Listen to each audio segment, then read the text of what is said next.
नमस्कार दोस्तों, स्वागत है आपका अपने YouTube channel study easy code में।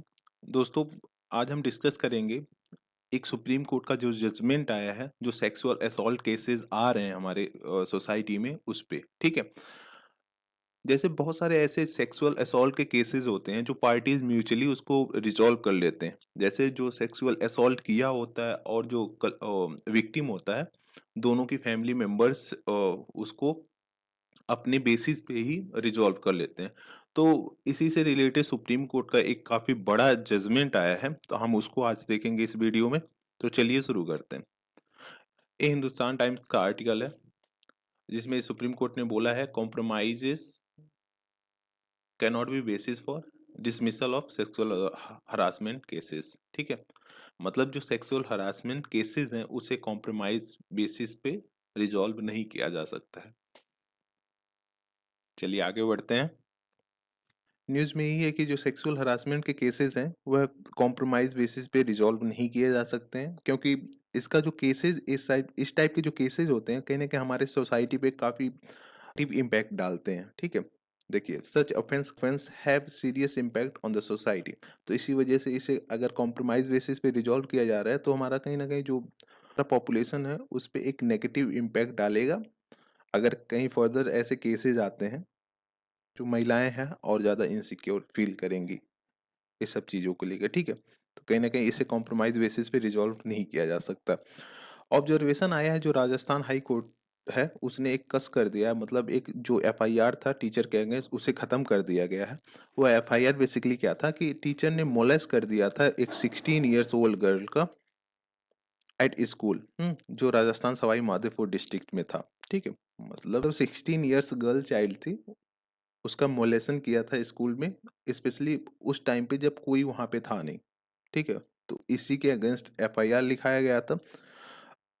अभी ये जो बेंच था उसे हेड करने वाले सीटी रवि कुमार थे, और जो संजय कुमार थे उन्होंने बोला जो कोर्ट था, राजस्थान हाई कोर्ट था, उसने कहीं ना कहीं मिसरीड किया है और misapplied the law laid down to quash the subject FIR and all further proceeding. ठीक है। कहीं ना कहीं मिसरीड किया है जो अभी तक का जजमेंट रहा है, और सही और साथ ही साथ कहीं ना कहीं जो लॉज है उसको नेगेटिव वे में अप्लाई किया है, मतलब मिस अप्लाइड कर दिया है उस पे, मतलब गलत वे में अप्लाई कर दिया है। ठीक है। अब बैकग्राउंड की बात करें तो जो ये प्ली था, कोर्ट में एक प्ली डाला गया। ठीक है। एक थर्ड पार्टी के द्वारा to the criminal proceeding who challenge the high court decision contending that heinous crime, especially those involving minors and sexual offences, cannot be treated as private matter eligible for compromise based cussing। ठीक है। मतलब जो third party ने plea file किया, उसने जो high court का judgement रहा था, मतलब राजस्थान हाई कोर्ट का जो जजमेंट रहा था उसको चैलेंज किया, और बोला कि जो ऐसे हीनियस क्राइम हमारे सोसाइटी में हो रहे हैं माइनर्स के अगेंस्ट, जो सेक्सुअल ऑफेंसेस हो रहे हैं, उन्हें हम कॉम्प्रोमाइज बेस्ड पे कस नहीं कर सकते, उसे कॉम्प्रोमाइज बेस्ड पे खारिज नहीं कर सकते। ठीक है। क्योंकि वह प्राइवेट मैटर नहीं है, वह कहीं ना कहीं एक पब्लिक मैटर है, ना कि प्राइवेट मैटर। ठीक है। उसने एलिगेशन लगाया कि जो टीचर था उसने कहीं ना कहीं रब किया था जो ब्रीस्ट है of minor child in nobody presence in classroom. मतलब जब उसने ये सारे हीनियस एक्ट्स किए उस टाइम पे क्लासरूम में कोई प्रेजेंट नहीं था, मतलब कोई भी बच्चे प्रेजेंट नहीं थे उस टाइम पे टीचर ने ऐसे हीनियस क्राइम को अटेम्प्ट किया, जिसकी वजह से एफआईआर को लॉन्च किया गया, मतलब एफआईआर किया गया अगेंस्ट द टीचर। और एफआईआर बेसिकली क्या था, रिलेटेड था पॉक्सो एक्ट और जो एस टी एक्ट है उसके प्रोविजन से। मतलब जो गर्ल चाइल्ड थी, I think she was from the S C S T community. तो क्या हुआ, जो विक्टिम्स के फैमिली थे और जो टीचर्स था उसमें कहीं ना कहीं कॉम्प्रोमाइज हो गया। ठीक है। जिसकी वजह से जो एफआईआर था उसे राजस्थान हाई कोर्ट के द्वारा खारिज कर दिया गया। अब जो थर्ड पार्टी था, मतलब जो अपीलेंट था और उस विलेज का, उसने सुप्रीम कोर्ट से गुहार लगाई कि ये सारी चीजें नहीं होना चाहिए, क्योंकि अगर ऐसी चीजें चलती रही, मतलब जो हीनियस क्राइम है उस पे अगर ऐसे सेटलमेंट बेस्ड डिसीजन होने लग गए तो कहीं ना कहीं जो हमारा सोसाइटी है, जो आगे का सोसाइटी डेवलपमेंट्स है, उस पे एक नेगेटिव इम्पैक्ट पड़ेगा, जिसकी वजह से फर्दर जो जनरेशन आने वाली है उनके लिए काफी प्रॉब्लम्स आ सकती हैं, ठीक है। तो ये सारी चीजें नहीं होना चाहिए। अब इस पे जो सुप्रीम कोर्ट है उसका क्या राय है, उसने क्या बोला, जो सीटी रवि कुमार और संजय कुमार है उन्होंने बोला कि a matter related to sexual assault can not be treated as private matter, ठीक है। जो सेक्सुअल असॉल्ट के केसेस आ रहे हैं, जो सेक्सुअल असॉल्ट के मैटर्स आ रहे हैं, उसे हम as a private matter treat नहीं कर सकते, कहीं कहीं ना कहीं इसमें एक सोसाइटी का इन्वॉल्वमेंट होता है। मतलब अगर हम इसे प्राइवेट मैटर ट्रीट कर रहे हैं तो कहीं ना कहीं जो हमारा सोसाइटी है, जो हमारा पीढ़ी है, उस पे एक नेगेटिव इम्पैक्ट जाएगा ना इसका। मतलब जैसे अभी तक क्या हो रहा है, अगर आप इसे प्राइवेट मैटर की तरह ट्रीट कर रहे हैं तो कहीं भी सेक्सुअल असॉल्ट होगा, लोग, हमारा सोसाइटी आपको पता ही है कैसा है, वीमेंस के अगेंस्ट ज्यादातर होता है। मतलब अगर कोई भी अगर क्राइम होता है तो ज्यादातर वीमेंस को ही दोष दिया जाता है, that she might did something wrong, ठीक है। तो ये सारी चीजें हैं जो नहीं होना चाहिए, इसे एज ए प्राइवेट मैटर नहीं ट्रीट करना चाहिए, इसे as a public matter treat करना चाहिए। क्योंकि सेक्सुअल असॉल्ट किसी एक पर्टिकुलर पर्सन का नहीं हो रहा है, बहुत सारे हमारे आप बहुत सारे ऐसे केसेस डेली बेसिस पे मिलते हैं, कईयों रिपोर्ट किए जाते हैं, बहुत सारे केसेस ऐसे होते हैं जो ऐसे छोड़ दिया जाता है, ठीक है, म्यूचुअल बेसिस पे, मतलब कॉम्प्रोमाइज कर लिया जाता है उस केसेस को, ठीक है। कोर्ट ने एम्फसाइज किया जो सोसाइटल इम्पैक्ट है, मतलब इस सब क्राइम्स का जो सोसाइटल सोसाइटल इम्पैक्ट है उसको, ठीक है। और बोला कि proceeding continue in the interest of justice, मतलब जिसके अगेंस्ट भी ऐसे क्राइम्स हो रहे हैं उनको एक प्रॉपर जस्टिस मिलना चाहिए, जो हमारा लॉ है उसके अकॉर्डिंग पूरा जस्टिस मिलना चाहिए, ठीक है। साथ ही साथ इसने रेफरेंस दिया जो state of MP versus Lakshmi Narayan case था 2019 में। इस केस में जो डिसीजन आया था उसमें ये था कि offence against society can not be compromise, मतलब जो सोसाइटी के अगेंस्ट ऑफेंसेस हैं वो कॉम्प्रोमाइज नहीं किए जा सकते। उसके उसमें क्या होगा, जो हमारा लॉ है उसमें जो पनिशमेंट्स हैं उसको, जो जो कल्प्रिट है, मतलब जो केस जो इस क्राइम किया है उन्हें सजा मिलनी चाहिए, ठीक है, लॉ के अकॉर्डिंग। और साथ ही साथ कोर्ट ने एक और केसेस का जिक्र किया इसमें, Sunil Raikwar versus state and other.